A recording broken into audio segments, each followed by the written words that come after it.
அதற்கு நேர் எதிர் திசையில அதை நியாயப்படுத்தி பேச ஆரம்பிச்சிருக்காங்க. உதயநிதி ஸ்டாலினுக்கு வக்காலத்து வாங்குறதா சொல்லிட்டு ஆதவ் அர்ஜுனா களத்துல வந்திருக்காரு. ஏணி சின்னத்துல ஒரு குத்து, தென்னை மரத்துல ஒரு குத்து. பாருங்க, தலைமைச் செயலகத்துல முதலமைச்சர் ஜோசப் விஜயனுடைய அலுவலகத்துல எல்லாரும் போய் சந்திக்கிறாங்க. பேக்ரவுண்ட்ல என்ன படம் இருக்குன்னு நினைக்கிறீங்க?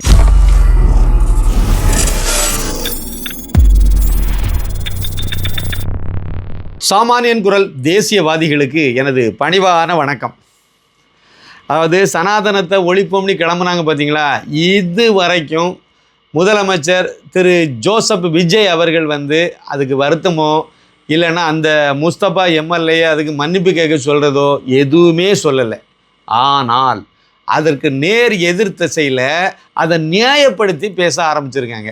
இந்துடா படத்திற்கு உதவ QR கோடை பயன்படுத்திடுங்க. 2 ஜிபே நம்பர் இருக்குது, ஃபோன்பே நம்பரும் அதுதான். தாராளமாக அது மூலமாக நீங்கள் அனுப்பலாம். ஏதாவது உங்களுக்கு சிரமம் இருந்தால் அதுக்கு நீங்கள் கால் பண்ணி கேட்டுக்கலாம். இது வரைக்கும் நீங்கள் இந்துடா படத்தை பார்க்கலன்னா அந்த லிங்கை கிளிக் பண்ணி தாராளமாக நீங்கள் பார்க்கணும், மற்றவங்களுக்கும் பகிரணும்னு நான் கேட்டுக்கிறேன். நன்றி, வணக்கம். அதுவும் குறிப்பாக அந்த ஒரு உதயநிதி ஸ்டாலினுக்கு வக்காலத்து வாங்குறதா சொல்லிட்டு ஆதவ் அர்ஜுனா களத்தில் வந்திருக்காரு. ரொம்ப வேடிக்கையான விஷயமா இருக்குது. இவங்க எல்லாம் கிறிஸ்தவங்க. நீங்கள் கிறிஸ்தவ மதத்தினுடைய நம்பிக்கை நீங்கள் பண்ணிட்டு போங்க. கிறிஸ்தவ மதத்துக்கு உள்ளேயே நிறைய பிரச்சனை இருக்குது, பாகுபாடு நிறைய இருக்குது. ரஜ்ஜனிய சேனைன்னு ஒன்று இருக்குது சார், ஒரு அமைப்பு, ஒரு சபை இருக்குது சார். கன்னியாகுமரி மாவட்டத்தில் ரொம்ப பிரபலம் சார், ரஜ்ஜன்ய சேனை அப்படின்னு சொல்லிட்டு அதுக்கு பேர். அதாவது சால்வேஷன் ஆர்மி இங்கிலீஷில். இந்த ரஜ்ஜன்ய சேனையில் பட்டியல் இனத்தில் இருக்காங்க தெரியுமா? கன்னியாகுமரி மாவட்டத்தில் சாம்பவர்னு சொல்லுவோம். அங்கே இருக்கக்கூடிய அந்த இங்கே பறையர்னு சொல்கிற மாதிரி அங்கே சாம்பவர்னு சொல்லுவோம், நல்ல பேர். அந்த சமுதாயத்திலிருந்து மதம் மாறி போனவங்க மட்டும்தான் சார் அந்த ரச்சனை சேனை சர்ச்சுக்குள்ளே போகிறாங்க. அதுக்குள்ளால நாடார்லேருந்து மதம் மாறி போனவங்க போகிறதில்லை. அதாவது இவங்க பிள்ளைமார்லேருந்து மதம் மாறி போனவங்க போகிறதில்லை. மீனவ சமுதாயத்திலேருந்து மதம் மாறி போனவங்க அந்த சர்ச்சுக்குள்ளே இன்னும் எந்த சமுதாயத்துலேருந்து மதம் மாறி இருந்தாலும் ரச்சனை சேனைக்கு உள்ளால போகிறதில்லை, அந்த சபைக்குள்ளாலே போகிறதில்லை. அதில் இருக்கிறது முழுக்க அதாவது இந்து ஆதி திராவிடராக இருக்க இந்து சாம்பவராக இருந்து கிறிஸ்தவ மதத்துக்கு மதம் மாறின அந்த பட்டியலின சமுதாயத்துக்கு மட்டும்தான் அந்த இதை வச்சிருக்கு. பட்டியலின சமுதாயத்திலேருந்து போனவங்க மட்டும்தான் இருக்காங்க. அப்போ அதையும் ஒதுக்கி தானே வச்சுருக்கீங்க. தீண்டத்தகாதவர் அப்படிங்கிற பேரில் இந்து மதத்தில் இருக்கிறதா சொல்லிட்டு கிறிஸ்தவ மதத்தில் அதை தானே வச்சுருக்கீங்க. அதை போய் கழுவுங்க. அதெல்லாம் கழுவிட்டு அப்புறம் ஆர்சி கல்லற தோட்டத்தில் சிஎஸ்ஏல உள்ளவங்களை புதைக்கிறதுக்கு இடம் கொடுக்காம இருக்கீங்களா, அதெல்லாம் சரி பண்ணுங்க. கிறிஸ்தவர்கள் எல்லாருமே இயேசுவை நேசிக்கிறவங்க, எல்லாருமே இயேசுனுடைய குழந்தைகள்னு சொல்லி உங்களை சமத்துவத்தை கொண்டு வாங்க. அப்புறம் இந்த பிரிவினையை பற்றி பேசுக்கு வந்தீங்கன்னா சரியாக இருக்கும். அங்கே இருக்கக்கூடிய ஆள், இந்த வன்னியரசு இந்த ஆளெல்லாம் இருக்கார்ல, அவர் வழிபாட்டால் கிறிஸ்தவர், ஆனால் திண்டிவனம் தொகுதி தனி தொகுதியில் நின்று போட்டிக்கிட்டு வந்திருக்காரு. அதை சரி பண்ணுங்க. அதெல்லாம் இப்போ எவ்வளோ பெரிய கடைந்தெடுத்த அயோக்கியத்தனம். ஒரு இந்துக்காரனுடைய உரிமையை பிடிக்குதுங்கிற வேலை தானே இது. இதைத்தான் நீங்கள் செய்துட்டு இருக்கீங்க. இதுக்கு பழையபடி இவர் அதாவது என்ன சொல்லியிருக்காரு அப்படின்னா, வட மாநிலங்களில் சனாதனம் என்றால் இந்து, தமிழகத்தில் சனாதனம் என்றால் சமத்துவமின்மை. புதுசாக கண்டுபிடிச்சிருக்கார் இந்த ஈர வெங்காயம்.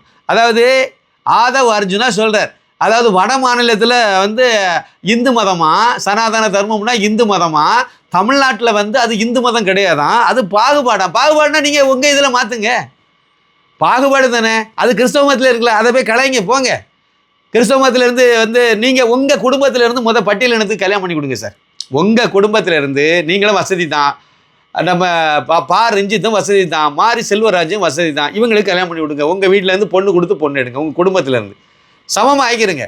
முதலமைச்சரும் கிறிஸ்தவர் தான், ரஞ்சித்தும் கிறிஸ்தவர் தான், பொண்ணு கொடுத்து பொண்ணு எடுத்து சமத்துவம் ஆக்குங்க. எவ்வளோ பெரிய அயோக்கியத்தனை செய்கிறதையும் செய்துவிட்டு எலெக்ஷன் முடிஞ்சு போச்சுங்கிற திமிரு இதெல்லாம் அதாவது தேர்தல் முடிஞ்சு போச்சு, இந்துக்காரெல்லாம் ஓட்டு போட்டாச்சு, அந்த ஏமாளி பயில திருப்பி வரவோம், என்னமோ 5 வருஷம் கழிச்சு தான் வருவோம் அப்படின்னு நீங்கள் நினச்சிட்டு இருக்கீங்க. இந்துக்காரருக்கு முன்னாடியே கொஞ்சம் விழிப்புணர்வு வந்துட்டு நிறைய பேருக்கு விழிப்புணர்வு பெற்றுட்டாங்க. களத்தில் அண்ணாமலை ஐபிஎஸ் இல்லை, அதனால அவர் வர்றதுக்கு பதிலாக இப்போ ஜோசப் விஜய் நிற்கிறாருங்கிறத கொஞ்சம் அது உங்களுக்கே தெரியும். தெரிஞ்சிருந்துட்டு நீங்கள் இதெல்லாம் பண்ணிட்டு இருக்கீங்க. இதுக்கும் அண்ணாமலை தான் பதில் சொல்லியிருக்காரு. ஏணி சின்னத்தில் ஒரு குத்து, தென்னை மரத்தில் ஒரு குத்து, அப்படிங்கிற அந்த பிரபலமான தமிழ் திரைப்பட நகைச்சுவை தான் எனக்கு நினைவுக்கு வருது. ஆதவ் அர்ஜுனாவுடைய அந்த கேடுகட்ட இந்த பதில். இதில் அண்ணாமலை சொல்கிறது என்ன சொல்கிறார் அப்படின்னா, இந்த ஆள் ஆதவ் அர்ஜுனா யாரை காப்பாற்றுறதுக்கு போராடிட்டு இருக்காரு?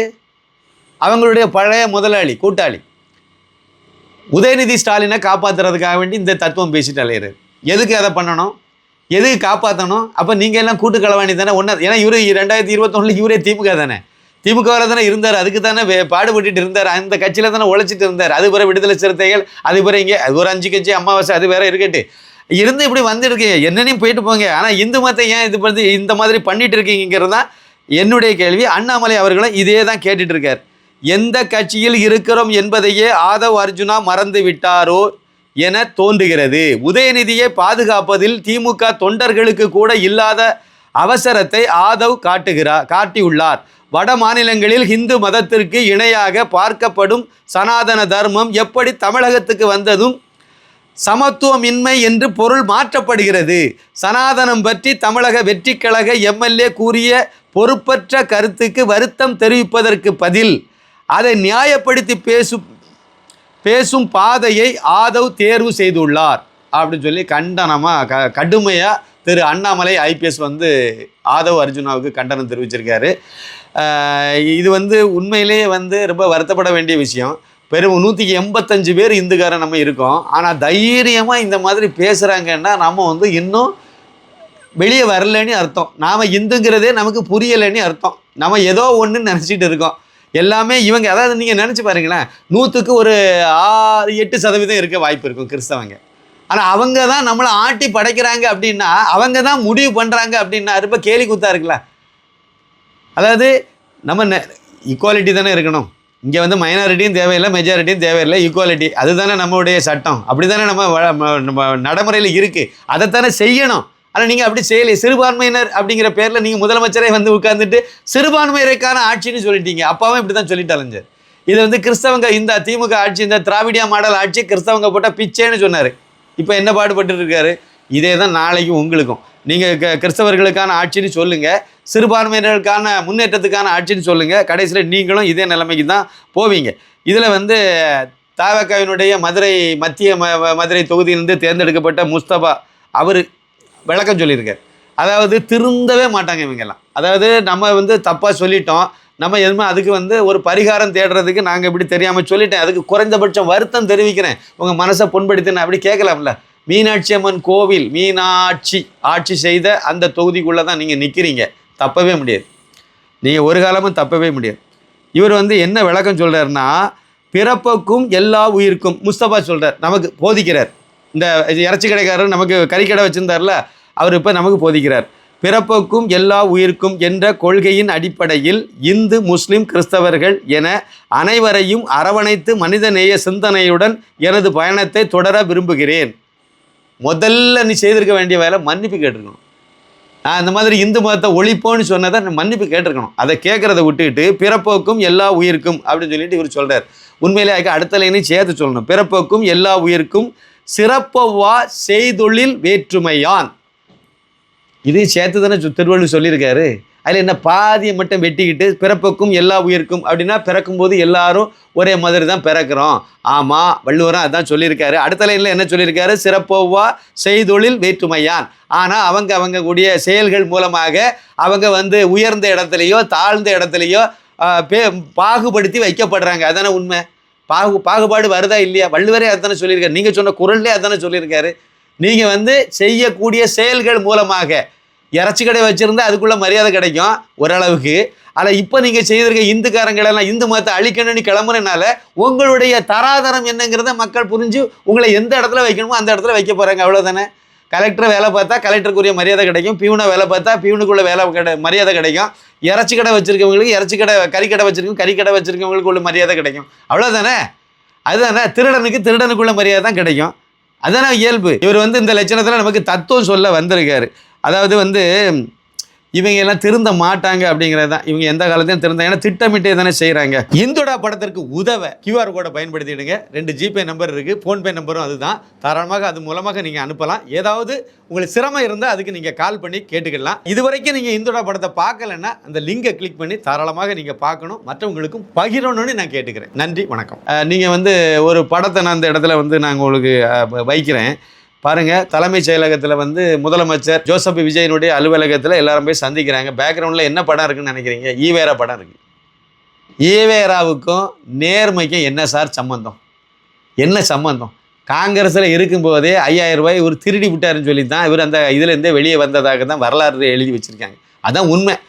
அங்கேருந்து கொடுத்த கணக்கு கொடுக்கல. காங்கிரஸில் இவர் வந்து கணக்கு கொடுக்காம அதிலேருந்து தான் வெளியே வந்து காரணம் வேறு சொல்லிட்டு அலைஞ்சார். இவருக்கும் அதுக்கு என்ன சம்மந்தம்? போகிற இடத்துலலாம் வசூல் பண்ணிட்டு தெரிஞ்ச ஆள் தான் வந்து ஈவே ராமசாமி நாயக்கர். அப்படி தானே செய்தார். காலம் ஃபுல்லாக வசூல் தான் பண்ணிகிட்டே இருந்தார். ஒவ்வொரு இடத்துக்கும் காசு வாங்கிட்டே தான் பண்ணிட்டு இருந்தார். இவருக்கு அதுக்கு என்ன சம்பந்தம்? இல்லை இவர் ஆட்சி நடத்தினாரா? ஒரு 5 வருஷம் தமிழகத்தில் முதலமைச்சராக இருந்து ஒரு நேர்மையான ஆட்சியை கொடுத்துட்டாரு அப்படின்னு சொல்லிட்டு நீங்கள் அவரை கொள்கை தலைவராக வச்சுருக்கீங்க. ஏன் காமராஜரை வைக்கல? காமராஜரை வச்சுருக்கலாம்ல. இல்லை நீங்கள் பட்டியலில் கொடுத்துருந்த ஆள்லேருந்து நான் சொல்லுவேன். இல்லைன்னா கக்கனை சொல்லுவேன். கக்கன்ஜியை கொண்டு போய் நீங்கள் அதில் வைங்கன்னு சொல்லுவேன். ஏன் அவரை விட ஒரு நேர்மையான ஒழுக்க சீலர் இருக்க முடியுமா? கிடையாது. அப்போ நீங்கள் என்னென்னா இவரை கொண்டு போய் கொள்கை தலைவர்னு வச்சுருக்கீங்க. ஏன்னா கூட வேணாலும் நீங்கள் சுற்றிட்டு அலையலாம். சனாதனத்தை, அதாவது இந்து தர்மத்தை ஏன் எதிர்க்கிறீங்கன்னா ஒருவனுக்கு ஒரு திணி வாழணும். திருசா கூடலாம் வாழ முடியாது. பொண்டாட்டி கூட ஒழுங்காக வாழன்னு சொல்லுவாங்க. அதுதான் பிரச்சனையே. இந்த கோஷ்டி எல்லாம் திருமணம் கடந்த உறவுக்கு ஆசைப்பட்ட கோஷ்டிகள். நீ குடிக்காமல் ஒழுக்கமாயிருன்னு சொல்லணும். உங்களுக்கு குடியை நிப்பாட்ட முடியாது. இதுதான் பிரச்சனையே இங்கே. அதனால் நாங்கள் சனாதனத்தை எதிர்க்கிறோம், இந்து தர்மத்தை எதிர்க்கிறோம். அதுதானே? அதுக்கு தான் சுற்றி வளைச்சி அங்கே தான் வந்து நிற்பாங்க. ராமனை மாதிரி வாழுன்னு சொன்னால் நாங்கள் ராவணனை மாதிரி தான் வாழ்வோம். அடுத்த பொண்டாட்டியை தூக்கிட்டு போகிற வேலையை தான் செய்வோம். இதைத்தானே செய்துட்டு இருக்கீங்க. இதே தான் இதில் இருக்கக்கூடிய இன்னும் நிறைய விஷயங்களை பேசலாம். இந்த படத்தை நான் காணிக்கிறேன், நீங்கள் பார்த்துருங்க. தலைமைச் செயலகத்தில் இவர் வச்சுருக்கிறது வந்து ஈவேரா ஃபோட்டோவை தான் வச்சுருக்காரு.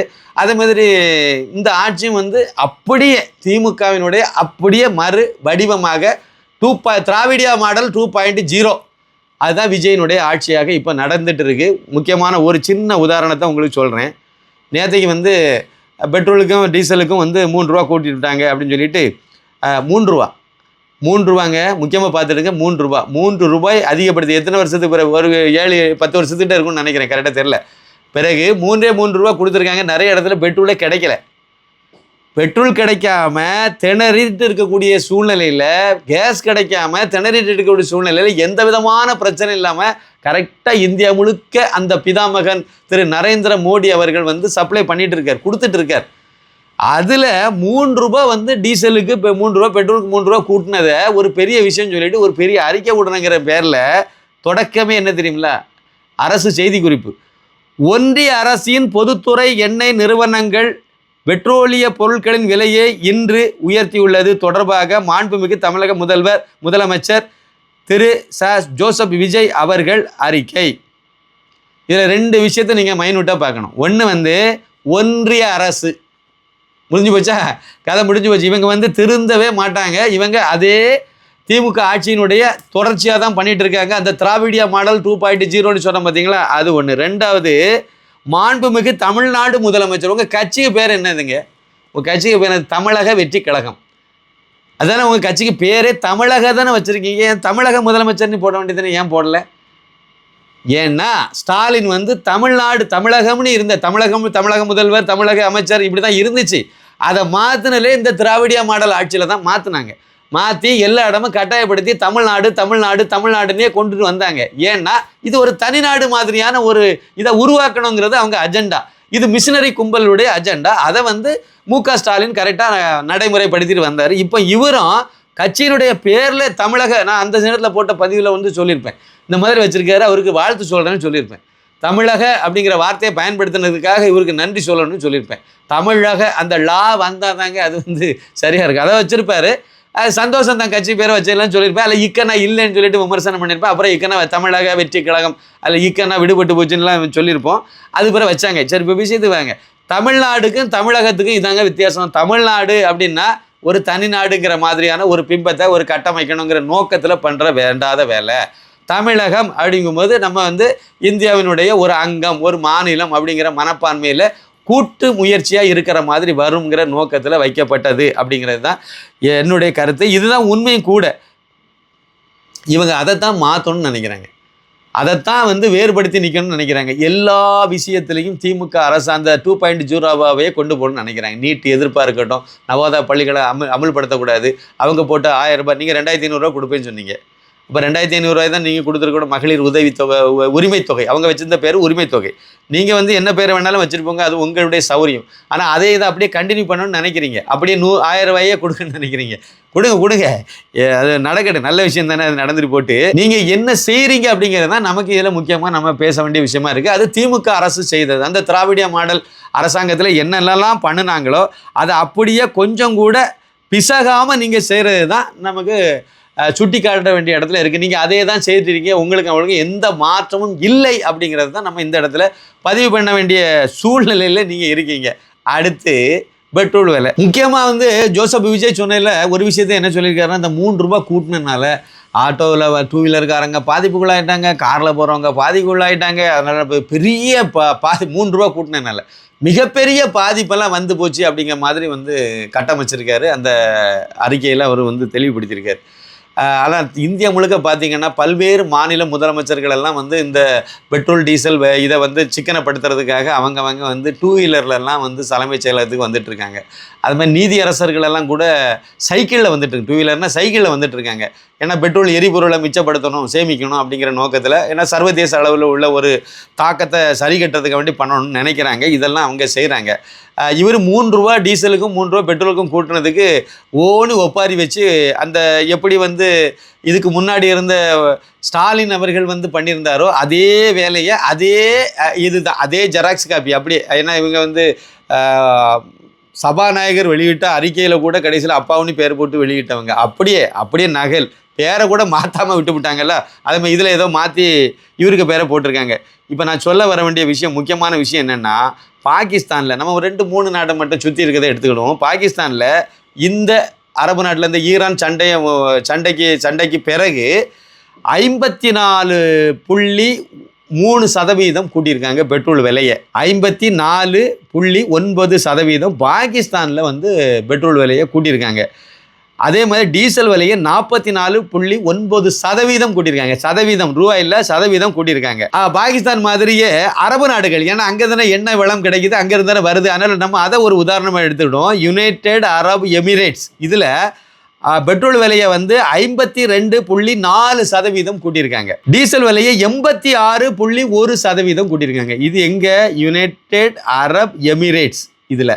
சரி, அமெரிக்காவில் பெரிய எண்ணெய் நாடுல, வசதியான பணக்கார நாடு, அங்கே என்ன லட்சணம்னு பார்த்தீங்கன்னா 44.5% பெட்ரோல் விலையை கூட்டிட்டாங்க, 48.1% டீசல் விலையை கூட்டிட்டாங்க. சரி, அண்டை நாடு ஸ்ரீலங்காவுக்கு வாங்க, 38.2% பெட்ரோல் விலையை கூட்டிட்டாங்க, டீசல் விலையை 41.8% கூட்டிட்டாங்க. நம்ம நாட்டோட ஒட்டி இருக்கிற நேபாளம் 38.2% பெட்ரோல் விலையை கூட்டிட்டாங்க, 58.5% டீசல் விலையை கூட்டிட்டாங்க. இதுதான் நம்ம நாட்டை சுற்றி இருக்கக்கூடிய சூழ்நிலை. சரி, சைனாவை ஒன்று எடுத்துடுங்க, அது முக்கியமான நமக்கு பெரிய நாடு இல்லை. சைனாவை எடுத்துக்கிட்டிங்க அப்படின்னா 21.7% கூட்டியிருக்காங்க. டீசல் வந்து 23.7% கூட்டியிருக்காங்க. இதே மாதிரி மற்ற நாடுகள் எல்லா நாட்டிலையுமே கூட தான் வச்சுருக்காங்க. எங்கேயுமே சவுதி அரேபியாவில் மட்டும்தான் வந்து அந்த கூட்டினதாக வரல. ஜப்பானில் கூட கூட்டியிருக்க தான் செய்தாங்க. 9.7% பெட்ரோல் விலையை கூட்டியிருக்காங்க. 11.2% வந்து டீசல் விலையை கூட்டியிருக்காங்க. சிங்கப்பூரில் கூட்டியிருக்காங்க 12.7% பெட்ரோல் விலையை கூட்டியிருக்காங்க. 64.7% டீசல் விலையை கூட்டியிருக்காங்க.